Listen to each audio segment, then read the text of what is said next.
स्वागत आपका।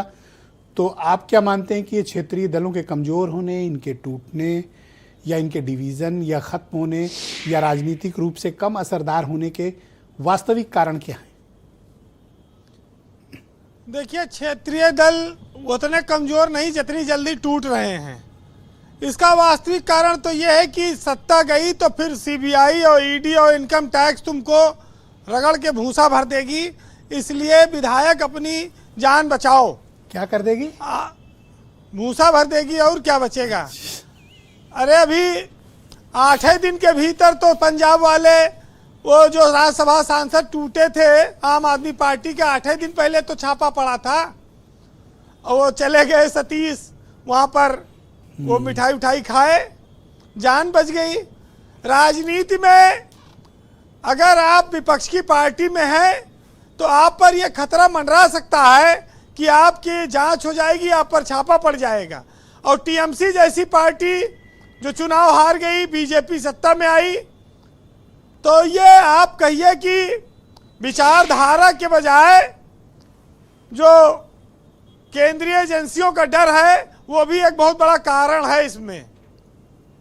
ज़्यादातर विधायक सोचते हैं कि जेल में रह जाने से अच्छा है, पाप जो किए हो कम से कम हाथ पैर जोड़ के यहाँ बचे तो रहोगे। देखिए, बीजेपी इस समय उफान पर है, देश भर में वो चुनाव जीत रही है।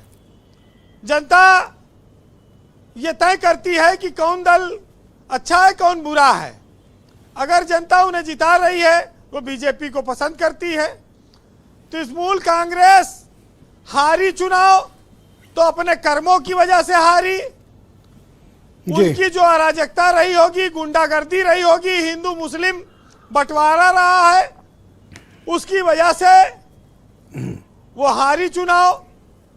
आज ममता बनर्जी के साथ जो लोग सहानुभूति की बात कर रहे हैं, वो बंगाल में जिन लोगों ने 15 साल उनका शासन झेला, उनको ये बात पता होगी। तो स्वाभाविक है कि स्थानीय परिस्थितियां जो रही हैं बंगाल की, उसकी वजह से ममता की पार्टी में ये टूट हुई है। मैं तो कहता हूँ मनोबल टूटा हुआ है। आप देखिए, जब सेकंड टॉप लीडर यानी अभिषेक बनर्जी को पीट दिया लोगों ने, तो मुझे ऐसा प्रतीत होता है इन लोगों का मनोबल टूटा हुआ है। ब्रजेश जी, हर पार्टी ने तोड़फोड़ की है, ये बीजेपी कोई अकेले नहीं कर रही है। ये से पहले कांग्रेस रही है, धारा 356 का इस्तेमाल होता था, सरकारें गिरा दी जाती थी और बहुत सरकारें बर्खास्त हो गई। तो बीजेपी भाई कहती है कि हमारे साथ आ जाओ, सुखी रहोगे, छापा छुपा से बचे रहोगे, और वहां विपक्ष में रहोगे तो कष्ट में रहोगे। कम से कम बंगाल में उन्होंने इतना तो किया, अपने विलय तो नहीं किया। यहां तो कितने लोग विलय को तैयार हैं। देखिए, आज उद्धव ठाकरे महाराष्ट्र में अप्रासंगिक हो गए। दो चाचा भतीजा की लड़ाई हुई पूरे देश में, एक वो शरद पवार और दूसरे रामविलास के भाई। पहले रामविलास जी मंत्री बने, फिर उनके भाई मंत्री बने, फिर उनके भतीजे को भी मंत्री बना दिया बीजेपी ने। जो जब कमजोर होगा उसको छोड़ देंगे, जो जब ताकतवर होगा उसको साथ ले लेंगे। ये सब जब एक परिवार के लोगों को नहीं कष्ट हो रहा है तो इस देश के लोगों को क्यों कष्ट हो रहा है। अब बीजेपी कोई विदेश से आई हुई पार्टी तो है नहीं, उसने भी यही सब सीखा है।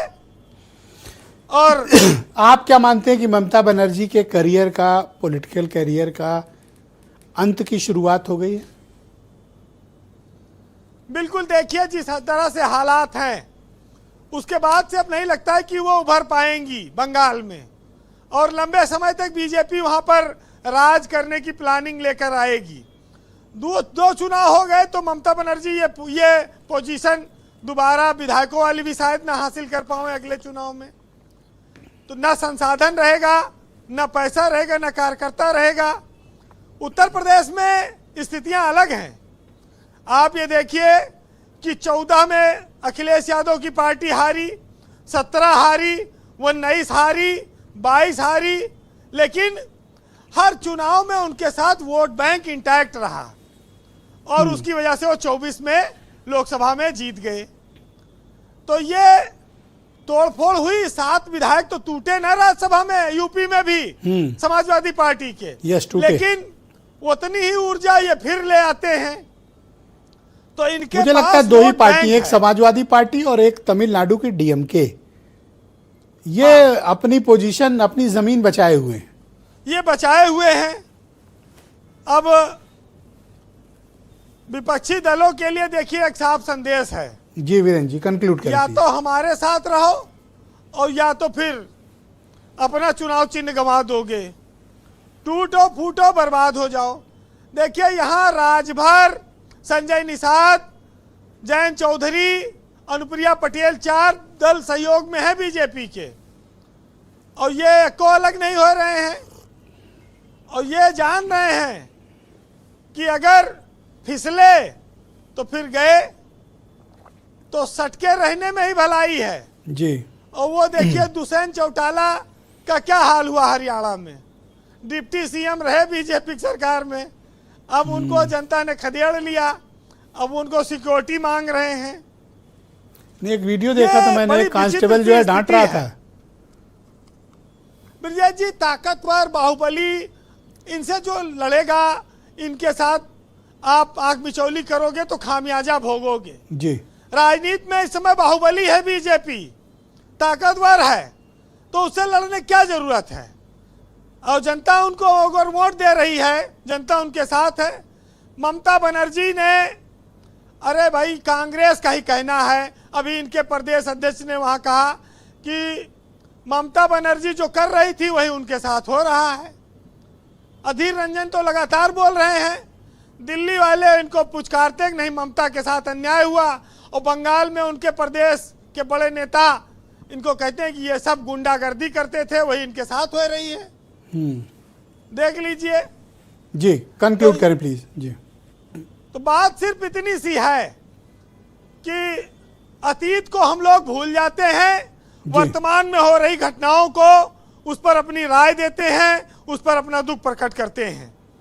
ऐसा नहीं होना चाहिए। तो आज चूंकि बीजेपी के जो उत्तर प्रदेश के सहयोगी दल हैं, उनके लिए भी ये एक चेतावनी है कि भाई संभल कर रहना, भागने की कोशिश न करना जी। हाँ, क्योंकि ये आचार्य चाणक्य कहकर गए हैं कि दगा अगर करोगे तो फिर दगा ही मिलेगा, कोई किसी का सगा नहीं रहेगा जी। राजनीति में ताकतवर के साथ जो लोग रहते हैं उनके हर गुनाह माफ है। फिलहाल आप इन लाइनों से इस बात को समझिए कि देश चलता नहीं मचलता है और मुद्दा हल नहीं होता, सिर्फ उछलता है, और जंग मैदान में नहीं सोशल मीडिया पर जारी है। आज मेरी तो कल तेरी बारी है। बहुत शुक्रिया वीरेंद्र जी, आपका बहुत बहुत धन्यवाद। बहुत शुक्रिया हमारे साथ जुड़ने के लिए। बने भाइयों, इस डिबेट में हमारे साथ